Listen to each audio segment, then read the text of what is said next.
자, 여러분 반갑습니다. 대성마이맥 전성호입니다. 자, 여러분 너무 고생하셨고요. 첫 시험이었죠. 작년에는 불이익 코로나로 3월 교육청 모의고사가 4월에 봤어요. 근데 이제 올해 같은 경우는 그 전까지와 달리 항상 3월 첫째 주 목요일쯤에 보통은 보는 모의고사였는데 3월 25일 상당히 개학을 한 이후에 한참이 지나서 시험을 봤습니다. 첫 모의고사였고 많은 긴장도 됐을 거고요. 아마도 좀 부담감을 느낀 친구들은 이런 말 때문이 아니었을까 싶어요. 3월 점수가 수능 점수다. 이런 말 때문에. 그런 것 때문에 되게 긴장이 됐을 것 같은데 모르겠습니다. 어떻게 주어진 상황에 대해서 어떻게 대처하고 어떻게 생각하느냐가 앞으로의 결과를 달리하는 것이지 3월 교육청의 점수가 수능 점수다. 뭐 의견 맞는 부분도 있고요. 아닌 부분도 큽니다. 만약 이게 뭐 수능 점수일 것 같다라고 하면 뭐하러 1년 동안 고생시킵니까? 그죠? 그냥 이거 가지고 입시하면 되는 거지. 그렇진 않다고 봐요. 가능성은 열려 있습니다. 올라갈 가능성도 있고요.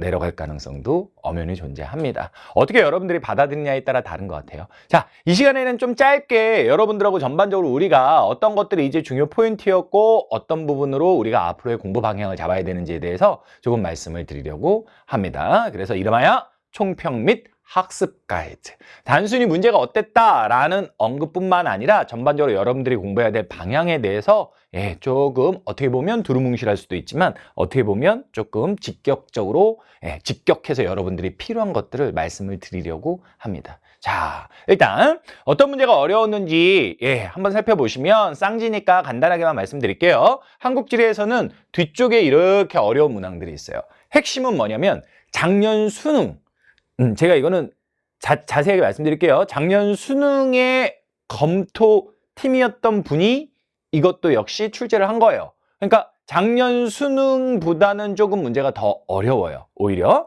조금 더 어렵고 그러면서 작년 수능에서 어려웠던 테마들을 그대로 이번 시험에서도 반영을 해서 여러분들이 그 부분에 맞춰서 공부를 해줘야 된다라는 방향을 제시해주는 시험이었다. 한국지는 이렇게 말을 할 수 있을 것 같습니다. 작년에는 한 17문제 쉽게 주고 두세 문제 정도 어렵게 내는 패턴이었고요. 4페이지에 수능 문제 4페이지에 수능 시험지 4페이지에 어려운 문제가 다 들어있었는데 이런 유형들이 모두 그런 것들입니다. 특히 이제 핵심적인 걸 말씀드리자면 이렇게 좁혀서 생각하시면 돼요.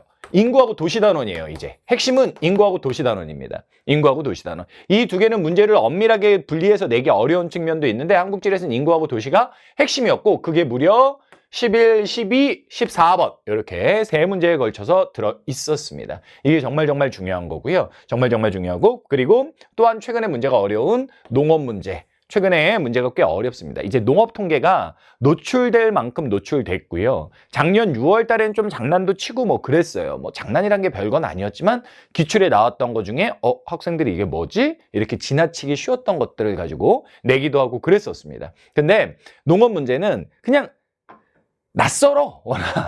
항상 내던 걸 내도 낯설어요. 그리고 이제 어차피 농업 문제를 낼 때 특별시나 광역시는 낼 리가 없고 도지역들을 가지고 내다 보니까 그 개수가 9개로 정해져 있고 그럼 조금 더 디테일한 지식들을 묻는 경우들도 존재하는 거죠. 그러다 보니까 어설프게 대비가 된 친구들은 농업 문제를 꽤 어렵게 느낄 수 있어요. 그래서 진짜로 모의 수능이라고 해도 크게 다르지 않을 정도로 잘 만든 문제들 그렇게 구성이 되어 있습니다. 구체적인 문항들은 좀 이따 말씀드릴게요. 언제 해설을 해드릴지. 그리고 세지 같은 경우는요. 전체적으로 조금 더 평이했어요. 전체적으로 조금 더 평이했는데 이제 선지들이나 이런 것들 같은 경우는 풀다 보면 학생들이 걸리는 게 좀 더 있을 수는 있어요. 근데 선생님이 평이했다라는 건 자료의 측면에서 여러분들하고 선생님하고 약간의 차이가 있다면 선생님은 문제를 일일이 풀기 전에 먼저 한번 쭉 보잖아요. 그러다 보니까 전반적으로 자료가 먼저 눈에 들어와요. 근데 이제 어떻게 보면 나무가 있고 숲이 있다고 했을 때 숲이 먼저 보이는 거지. 근데 여러분들은 하나하나를 곧바로 들어가지고 문제를 풀다 보니까 숲을 보기 이전에 나무가 문제가 되는 경우도 있죠. 그래서 선지나 이런 것들이 좀 더 어려움을 느끼는 것들이 헷갈리는 것들이 있을 수는 있지만 전반적으로 상대적으로 한국지리보다는 조금 평이했다. 근데 이제 세지가 작년에 6월, 9월 달에 문제를 잘 내다가 수능에서 문제의 패턴이 조금 어렵게 내야 될 파트들을 어렵게 내지 않아 버리면서 문제의 패턴이 약간 엉켰어요. 제가 생각하는 걸로는. 그게 무슨 말이냐면 예측이 안 된다는 게 아니야. 나올 게 나오는데 나올 것들 중에서도 어려운 파트들이 있단 말이야. 근데 그게 어렵게 나와줘야 제대로 준비를 한 친구들한테 이렇게 보상이 돌아가는 체계가 되는데 세지가 작년 수능에서 저 개인적인 생각으로는 약간 문제 패턴이 엉키면서 2등급도 사라져버리고 그랬는데 이번 3월에서도 기존에 작년에 있었던 평가원과 수능 문제에서 중요한 문항이었던 테마들을 가지고 이렇게 출제는 했지만 크게 여기에서 힘을 줘가지고 이 부분이 고난도로 나올 거야 이런 것처럼 한지에서처럼 막 그렇게 방향성까지 크게 제시해 준 시험이라고 보기에는 조금 어려울 것 같습니다. 근데 나온 테마들 자체는 항상 나오는 것들이니까 따박따박 해주시면 어떤 것이 좀 더 어려울 거야 어떤 것이 좀 덜 어려울 거야 이런 거에 대한 우리가 예측은 안 되지만 충분히 공부는 될 수 있을 것 같습니다. 이런 문항들을 바탕으로요 선생님이 전문항 해설 강의를 3월 26일 내일입니다. 내일 맞죠? 내일 금요일 26일 맞지? 내일입니다. 저녁 10시 이후에 업로드 해드릴게요. 선생님이 현장 수업들을 하고 촬영을 8시 이후에 진행을 해서 촬영을 하자마자 여러분들에게 최대한 빠르게 업로드 해드릴 수 있도록 그렇게 하도록 하겠습니다. 여러분들이 게시판에 조금 봤던 것들 중에 어려운 것들 질문 남겨주시면 그리고 DM을 보내시거나 그러면 반영해서 해드릴게요. 제가 오늘은 노는 건 아니고 여러분들하고 이따가 임정원 선생님이랑 라이브를 같이 함께 하기로 했어요. 그래서 선생님이 전문항 해설 강의는 요때 해드리도록 하겠다라는 겁니다. 자, 선생님이 지금 7분 정도 여러분을 위해서 전체적인 총평을 해드렸는데 학습 가이드적인 측면에서 라이브에서 이따 들어가서도 많이 말씀을 드릴 거지만 이 말씀은 드리고 싶어요.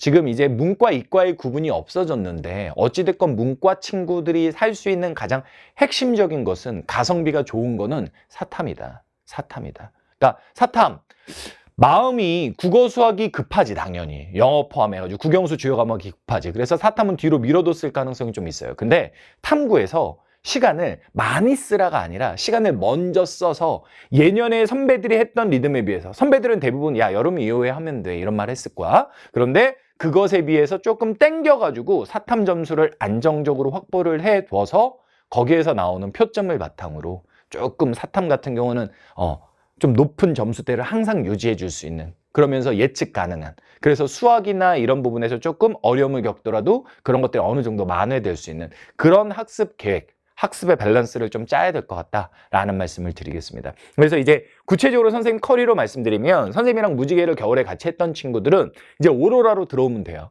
오로라로 들어와서 우리는 6월 말까지 중간에 내신 브레이크 기간 쉬면서 할 겁니다. 근데 여기서 내신 안 하는 친구들 있죠. 그런 친구들 완전히 내신 안 하긴 어렵겠지만 그래도 조금 더 수능 공부를 집중력을 갖고 끌어가 줄 수 있다면 그때 앞서서 했었던 개념 파트 무지개나 이런 데서 어려웠던 부분들을 다시 한번 돌려보는 것도 좋아요. 어찌됐건 겨울방학부터 선생님이랑 풀커리를 이미 따라온 친구들은 그렇게 가면 돼요. 근데 2월 달에 합류하거나 아니면 지금 합류하는 친구들도 있어요. 무지개를. 조급해하지 마세요. 조급해하지 마시고 명심해. 여러분들이 그것이 완강되는 시점에 선생님한테 DM이나 게시판에 글을 남겨. 그래서 자기가 봤던 모의고사 점수 이런 것들을 같이 남겨주면 선생님이 이거저거 질문을 해서 여러분들이 어떻게 커리를 짜가는 게 좋겠다라는 걸 많은 경우의 수가 있는 건 아니지만 그럼에도 불구하고 여러분들의 상황에 맞춰서 도와드리도록 할게요. 진짜 별거 없어요. 별거 없습니다. 여러분들 늦었다라고 생각하는 친구들도 있겠지만 못할 거라고 생각하는 친구들도 있겠지만 아닙니다. 우리가 이제 앞으로 막 가면서 지치지 않고 때로는 막 쉬고 싶고 포기하고 싶고 그럴 텐데 포기하지 않고 꾸준히만 해줄 수 있으면 늦지 않아요. 사탐에서 우리가 진짜로 전력 과목으로 이 탐구 과목을 통해서 경쟁에서 이겨낼 수 있습니다. 아시겠죠? 자, 그러면 선생님 본문항 해설 강의는 내일 여러분들하고 약속된 시간에 업로드 해드리도록 하겠습니다. 고생했다 얘들아. 수고했어.